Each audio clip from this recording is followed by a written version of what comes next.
20 years ago with $5,000, a 6-month lease from Boone UU, and a dream of supporting families. If you don't already know the Playhouse, it's that building right there. Over the years, there's been a few misconceptions about it. It's not a theater. It's not a daycare center or a school. It's a nonprofit children's museum, but maybe one of the smallest you've ever seen. A place where children from birth to age 8 come with their special grown-ups and their life and stay and play together. But even if you have no interest in children, there are lessons in its story for anyone who is interested in building community and bringing out your own best self. For the story of the Playhouse is a story of transformation, shared experience, and spinning connections in all directions to create community. From my 20 years at the Playhouse, I've learned many lessons, but there are 4 insights that I'd like to highlight for you today. 1, get started and you might find your way. Be playful and experiment. Be curious and compassionate. And know that we are all part of the interdependent web of existence. So, you can stop sharing, thanks. Get started and you may find your way. When I had my first child in 1997, at the age of 34, the experience was a shock to my system. Everything about my life, about my body, seemed changed forever. I can remember thinking when my son was just a few days old while doing the nth feeding of the night that people without children had absolutely no idea how incredibly free their lives were. There was just a little bit of ambivalence. At the same time, I found being my baby's parent and observing his development fascinating and absorbing, much more appealing than my full-time job that I held at the time editing courses catalogs for the University of Illinois. Baby Nate stayed home with his dad, Craig, right here, who was finishing his dissertation at the time, while I, the breadwinner, returned to work when he was 5 weeks old. I didn't qualify for family medical leave. Those early days were so difficult, and sometimes it seemed like all 3 of us were crying. Dad was crying while trying to get a breastfed baby to take a bottle. Me, I was crying at work over my pump because I couldn't help, and the baby was crying because I guess he was a baby. We bumbled and cried our way into 2 strategies that helped all 3 of us: getting out and finding other parents. Motion makes everything better for babies, and a change of scenery helps everyone, which is why Craig ended up taking baby Nate for 2, 3, 4, 5 walks a day, strapped in snugly on his chest. Our friend Jackie, who had children who were nearly grown at the time, told me, "Someday you'll wish you could solve your child's problems by strapping them to your chest." Instinctively, we also looked for other parents, those slightly frazzled folks who found nothing strange in long conversations about baby poop. Sharing the highs and lows of parenting with other families tempered the intensity of the experience, and making the hard parts bearable, funny, and the pleasures visible, whether it was swapping stories of baby's biggest blowout or showing off their newest parlor trick / developmental milestone. Nate didn't walk until he was 15 months old, but he did an amazing shake face to his tickle me Elmo. When we had our second child, Mercer, 4 years later, we were living in Boone, and it was Craig who was working full-time as a new assistant professor at ASU, while I worked part-time as an adjunct teacher, and we mostly juggled childcare between us. Mercer was an easy second baby, but I was a little stuck. I had spent 10 years in grad school, but I hadn't finished my dissertation, so there wasn't an academic future for me. I don't think it was a waste of time, as evidenced by the lifelong friends that have tuned in here today, and the husband I got out of that time period of my life. But adjuncting was grinding me down, not just because the pay was low and the status was tenuous, but because, frankly, I wasn't very good at it. I was a mediocre teacher. It's hard to think of spending the rest of your life doing something you're mediocre at. Even my part-time job doing the newsletter here for BUUF ended abruptly when, a few months after Mercer was born, when somebody offered to do the work for free. I was ready to do something else, but what? Taking care of a 4-year-old and a new baby was more interesting than editing the courses catalog or grading a stack of papers, but the days were still long and I was itching to be creative, to somehow use all I had experienced and learned about children and parenting. So when I heard from another mother, Suzanne Schott, that a group of people were meeting in a coffee shop to discuss opening a children's museum, I went. At that meeting, there was actually 2 small groups of women, both with a similar desire to open a children's museum. When they had approached the Arts Council said, well, you guys should be working together. And at that meeting, I learned that over the years, there had been maybe 8 other groups that had tried to start something similar, but had run aground because of a lack of a suitable location. Real estate was expensive even then. The larger of the 2 groups had been meeting for a while and they were discouraged. So I was new to this discussion, but I happened to know that this church had a building sitting empty over there. It had been a child care center and it was kind of a dump, but maybe it could be fixed up and maybe the rent could be really cheap. The larger group was aware of that building, but had already rejected it as too small for the museum they envisioned. The second group, which was actually just 2 sisters, Ann Kiefert and Beth Darnell, were intrigued, however, and we made plans to look at the building.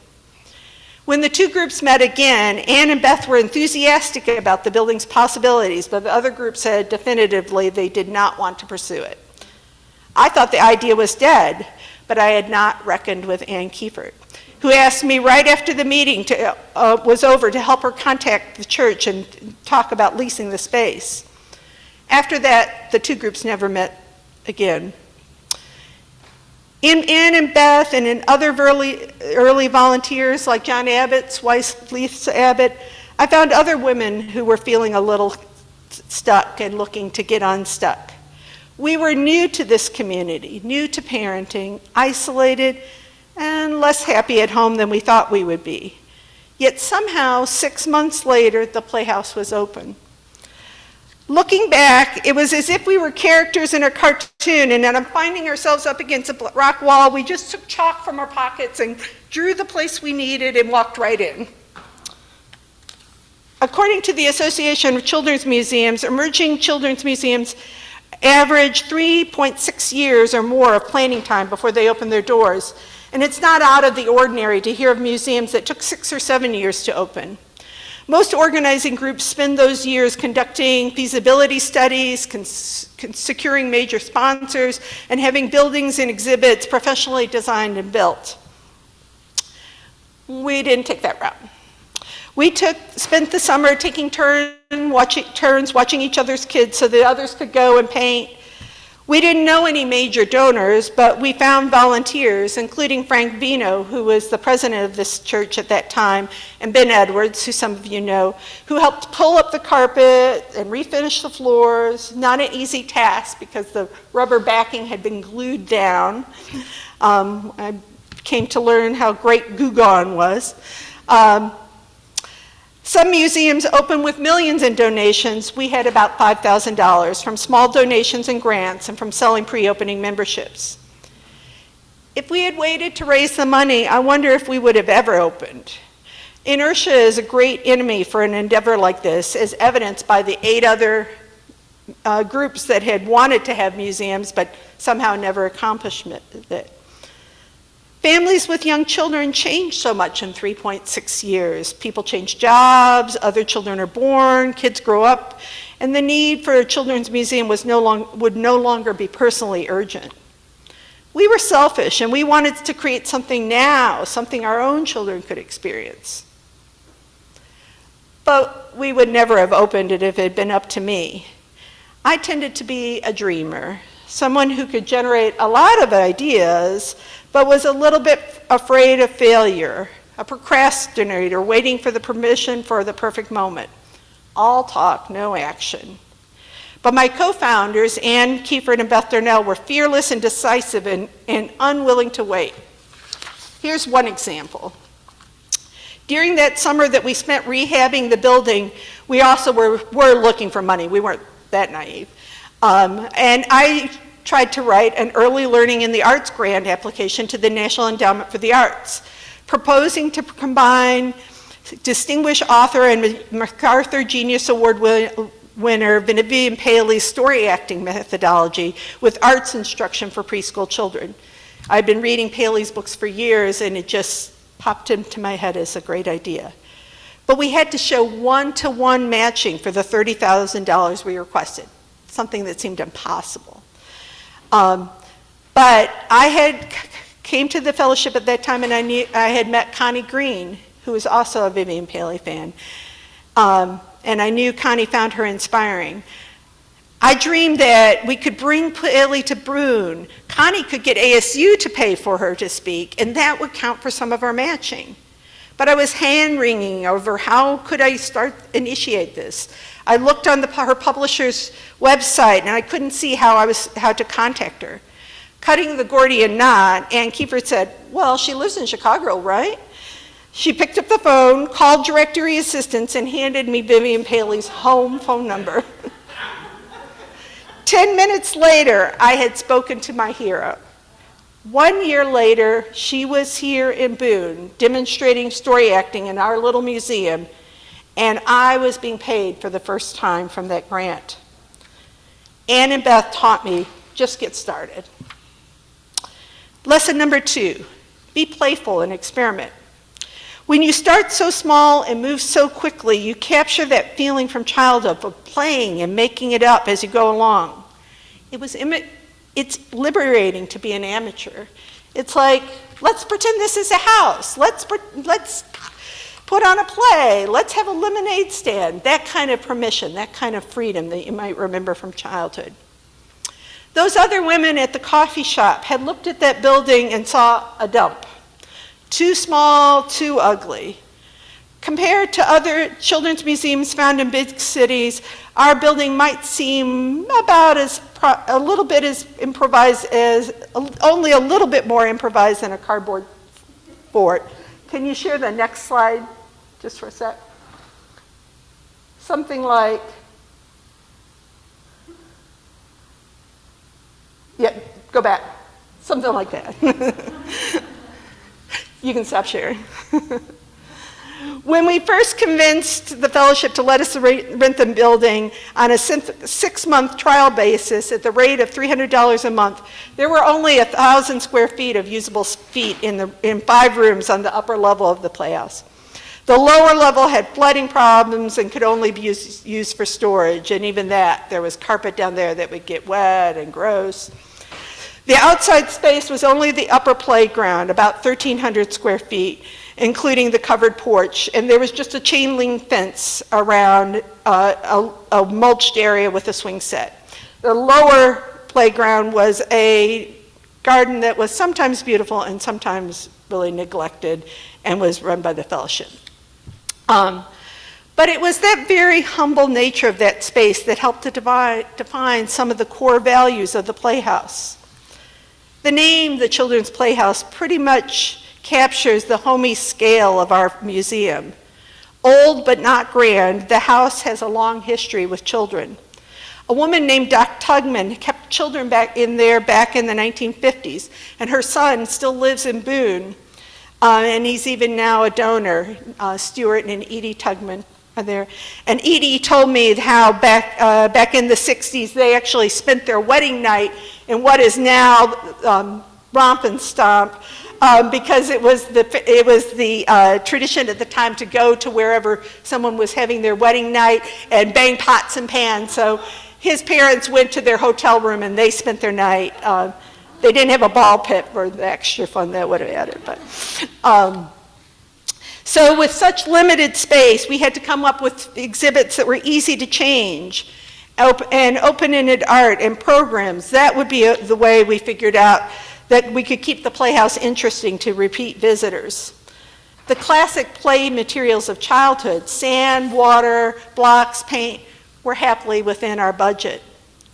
Since our space was so small, we brought a variety to the experience by emphasizing open-ended developmental activities that change weekly.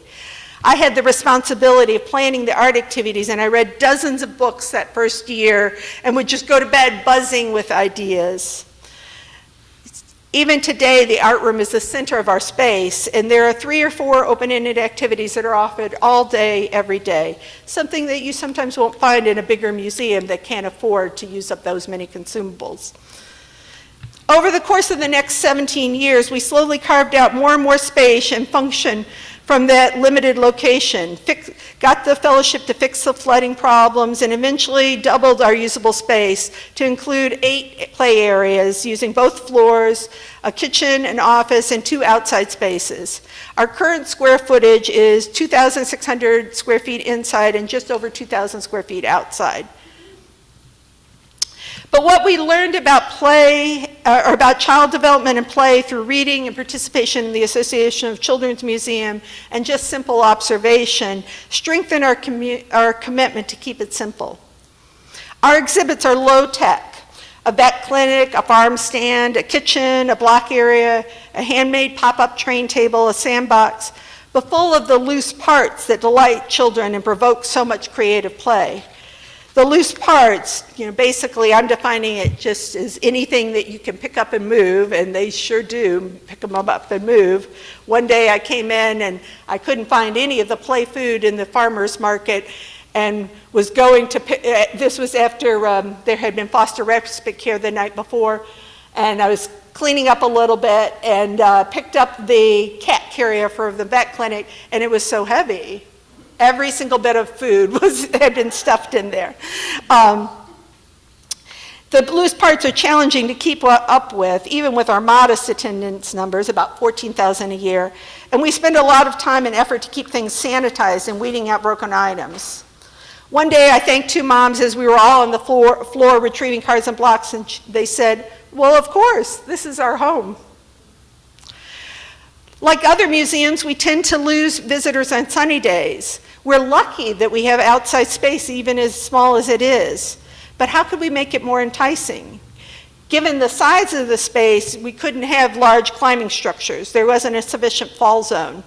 This led me to research on natural playgrounds. We built the Gnome Home in 2012 and the water exhibit in 2018. Both from designs I scribbled on notebook paper and worked with the Playhouse dad and carpenter Rodney Underwood to build.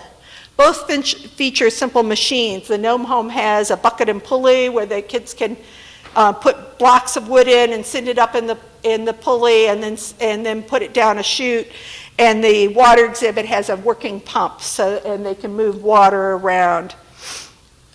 But those wood scraps at the Gnome Home are just as likely to be used as fuel for our wooden train or carried around the yard in wheelbarrows. It turns out the kids don't miss the big climbing structures. When our members return from visiting big museums, they often say that they found them overwhelming, and it was too hard to keep up with their child, especially if they had more than one. Those museums were exciting and amazing, yes, but a place that you would go for a splurge or a treat, not to find your village. Out-of-towners from Raleigh and Charlotte say they wish they could had something like this at home, despite the world-class museums located in those cities. It's not the same, they say. Lesson number 3, be curious and compassionate. Like I said, I started the Playhouse for selfish reasons. I wanted a place for my own kids. But one of the biggest things that has kept me here was compassion for other parents. The memories of those tired nights of feeling overwhelmed when a toddler was tantruming, those things are not something I've forgotten. Something changes within me now when I remember to tune in and listen to other parents. And we try to do in the Playhouse, we consider our mission twofold. It's not just about kids' play and learning, but also about supporting parents. And we do that by having places for them to sit, a resource library that they can check out. Before COVID, we gave them coffee and tea. And another thing that I do is we have whiteboards in the bathroom, and we just put questions. So if you don't mind sharing the screen for a second, Gray, and show the next slide. So here's an example. What aspect of parenting was what aspects of parenting are most challenging for you? That's the question. And feeling pulled in multiple directions, but the next one is the one that really always stops me. Can't stop feeling like I lost myself. And you'll sometimes see people responding to other people's answers. So you can stop sharing. And it's not just about listening to the parents, it's any adult that's spending time with children. A few years ago, before the pandemic, there was an au pair who came frequently to the Playhouse with her charges, but there was a lot of, behind the hands, head shaking and whispering about her because she seemed to very disengaged from her charges, letting them wander away, not intervening when they were sharing squabbles. One day I stopped to help pick up the ball pit explosion in Romp and Stomp, and I observed her sitting dully there among all the colorful chaos and commotion. And I began to think about how lonely she must be. Why should I reserve my compassion just for parents? I asked her name, Sasha, that's not her real name, and spent a few minutes finding out where she was from. Such a little thing, but on visits after, you could see her brighten when we called her by her name, and she seemed more attentive to the children and a little bit more relaxed in her space. The Playhouse is homey, but it's not home. Anyone who has had a baby and a toddler and all the sticky, smelly clutter they create knows the need to get away sometimes. One parent wrote, "It gives me a safe place," this on a survey, "it gives me a safe place to go when I feel depressed." We are what scientists sometimes call a third place. Separate from home and work, we offer an oasis that's rich with opportunities. One mother wrote, "At the Children's Playhouse, everyone feels like there's plenty of room to create, play, read, laugh, pretend, and breathe." And breathe is in all caps. My hope is that when families leave our space, they feel a little calmer and more connected to each other and to our community. We play with gravity a lot at the Playhouse. There's ball runs, there's the water table. That cause and effect never grows old. But I've also come to realize there's another kind of gravity, and that's the kind of childhood that you had. We see all around us people pulled down by the long-held hurts of a troubled childhood. For others, the love and play and joy they experience in childhood is a warm core for them, and it allows them to soar. As one of our scholarships recipients wrote, "In our crazy life, the Playhouse has allowed my child to just go be a child and forget about big people problems." Listening, when I take the time to listen to others, it gives me glimpses into what the Playhouse means for them. One afternoon, I found myself chatting with a grandmother who had brought her grandkids here every summer.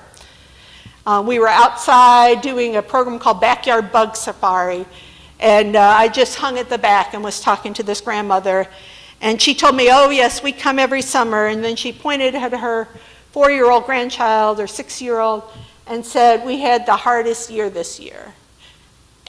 Her mother died this year. The first time I ever saw her play again was here in your vet clinic.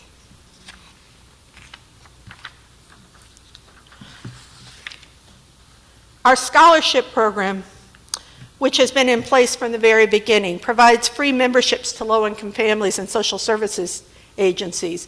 And at any time, they represent about 20 to 30% of our total memberships. One such mother that I met through that program brought her daughter in to meet with early interventionists. As I was talking to her, the mother confided, while the early interventionist, it's a person that helps somebody with delays, that a child that maybe a speech delay that they might have, was working with her child. The mother confided in me that she tended to keep to herself and had a hard time talking to other people, and she wondered if that had maybe affected her daughter and caused her delays. About 6 months later, she called and asked if it would be okay for her to bring someone who might apply for a scholarship. When I thanked her for introducing a new family to the Playhouse, she told me, "Oh, I tell everybody about this place." It was only later that I thought to marvel at that change in her. Lesson number 3, know that we are all part of one interdependent web of existence. If you are going to build anything, you have to learn to ask for help. Thankfully, we're all connected, so if you follow the threads, you can find the help you need. Asking for help is easier when you reframe your thinking. You aren't asking for help for yourself, but for the mission that's bigger than any one person. And when you find the right person, they are often grateful to help. When you take the time to listen to people, you realize that everyone has a gift to give. I believe that it's the very DIY vibe of the Playhouse that invites families to feel ownership in the space and be inspired to help.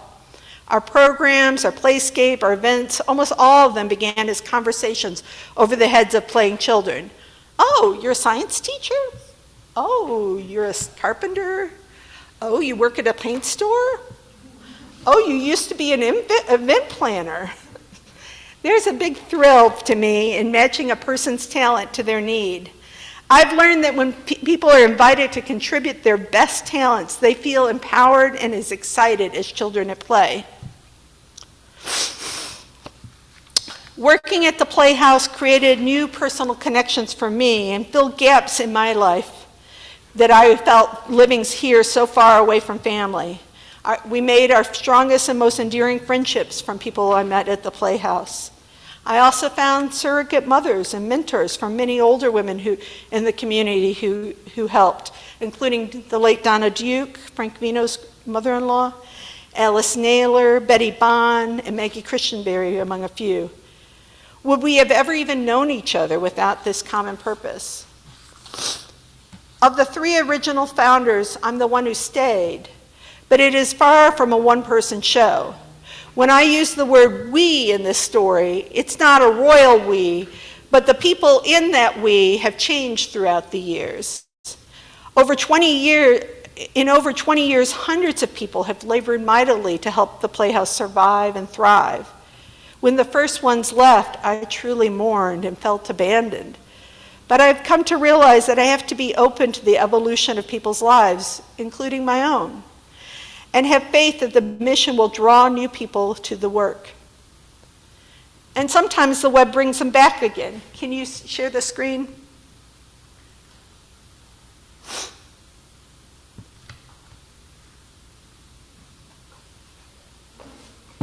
So do that slide. So that's Mercer when we first opened. During the pandemic, Mercer worked with me and helped with play kits. That's her just a year or 2 ago. And then the next slide. Janet Duke was, when the Playhouse first opened, she was Nate's preschool teacher at Bump. She allowed me to go and speak about the Playhouse to the assembled community. Later, she was working for the school system and did early intervention services at the Playhouse, and that's her working with the little boy. Next slide. Later, she joined our board, and when we were making play kits 2 years ago during the pandemic, she would come in. We were so cautious, so afraid to even just be in the room together, to pack boxes so that we could distribute it nearly 2,000 play kits to the community. Next slide. And then yesterday, she spent about half the day with me at the Back to School Festival, giving out free books and offering activities for kids at that festival. There you go. As I mentioned, another example is Frank Vino. As I mentioned, when the Playhouse opened, Frank was president and helped us with our early renovations. One time he stayed so late after closing to fix a tricky ceiling fan that his wife thought he was having an affair. A couple years after we opened, he and Kama had Annie and then the twins Maggie and Joey, and would bring them to play. And then in 2021, 19 years later, he was back at the Playhouse helping us with that renovation. And just like before, he likes to work at night. I called him the shoemaker's elf because I would come in and go, Frank's been here. The kitchen's been demoed. Oh, now there's a new doorway. The trim has been replaced. And now, just a few months ago, we hired his son Joey, the third Playhouse worker we now have that used to play at the Playhouse when they were children. You can, you can stop sharing for a second. When our logo was designed, I said that the door should have a doorknob because I had read that a child's drawing of a house will always include one. The doorknob, of course, is right at their height, and you can't open a door without it. When they cross the Playhouse threshold, children are invited to use simple materials to explore new roles, to express their own ideas, to forge first friendships, and to investigate for themselves the physical laws of the universe. Walking through the Playhouse door transformed me from a wistful procrastinator into a list maker and a planner. From my own needs, I found satisfaction in serving the needs of others, a motivation that still brings me to the Playhouse today. Grant writer, bathroom cleaner, volunteer musterer, donation scrounger, those are all just another way to say door opener. From something that began with all the joy of play, let's put on a show, let's pretend it's a museum, I backed into something that became my life's work. Creating and sustaining the Children's Playhouse has created me, sustained and changed me into a different person than I was as a young mother 20 years ago. And if you could share the screen again, just show you a couple of pictures and a short video. This is our new climbing wall. Next slide. Recognize that person? That's Kelly Lynn's son, Sage. Next slide. This is during, when we were doing our play kits, this is an email I got from a mother that said, her child said her first sentence while playing with the play kit. Ball, ball, where did you go, ball? Next slide. Next slide. Next slide. Next slide. Next slide. It's John Marty, you might know. You might recognize Craig, Glenn Wing. Quite a few BUF stars there. Next slide. Next slide. Next. That's, on the left is Fiona Marty, John and Paulette's Marty's daughter, who's now a junior in college.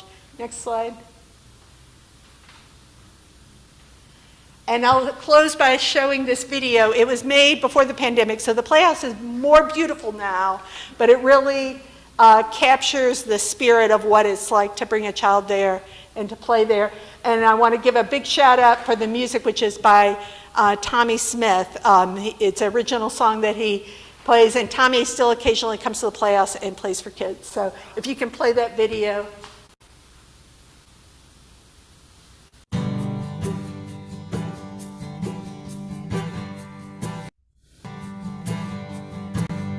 Hey, everybody jump up and down. Now everybody stretch down to the ground.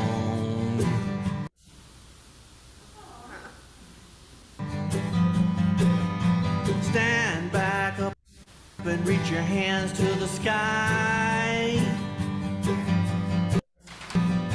Flap your arms, you might fly.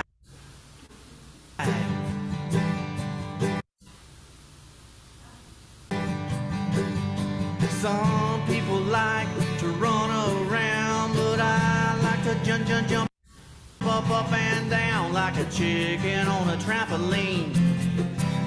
Chicken on a trampoline.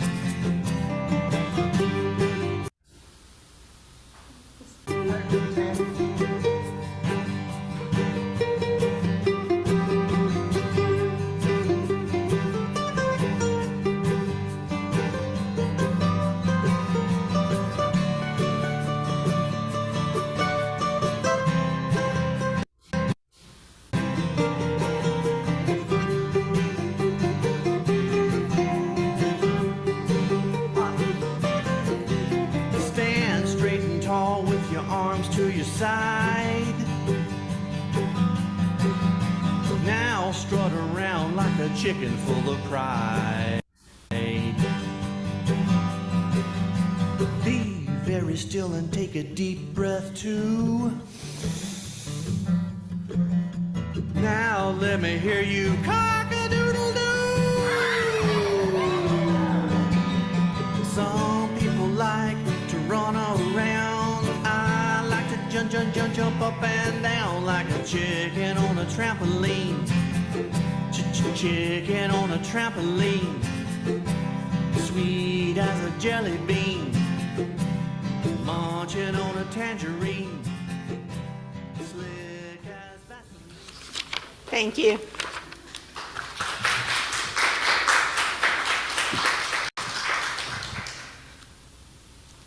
We could maybe take a minute or two if anybody has questions or comments.